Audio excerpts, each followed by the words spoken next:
नमस्कार दोस्तों।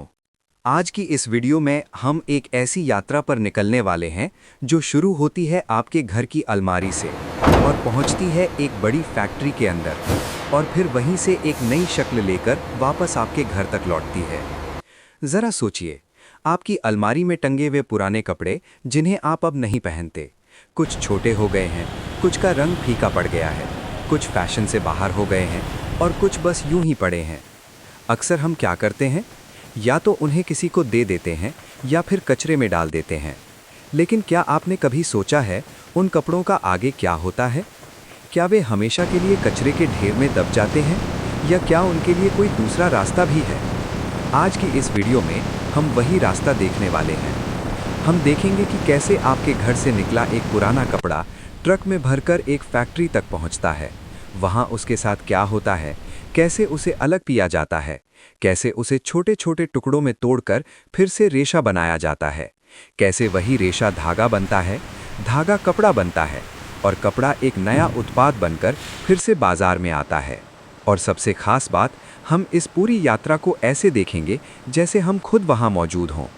फैक्ट्री के गेट से लेकर मशीनों की आवाज़ तक, धूल उड़ते रेशों से लेकर तैयार नए कपड़े तक, हर कदम को करीब से समझेंगे। ये सिर्फ एक फैक्ट्री की कहानी नहीं है, ये जिम्मेदारी की कहानी है, ये संसाधनों की कहानी है और ये उस सोच की कहानी है जिसमें कचरा भी एक नई शुरुआत बन सकता है। तो आइए आज हम मिलकर देखते हैं पुराने कपड़ों का पूरा सफ़र, घर से फैक्ट्री तक और फैक्ट्री से फिर से एक नए रूप में वापस घर तक। चलिए शुरू करते हैं।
such a beautiful morning.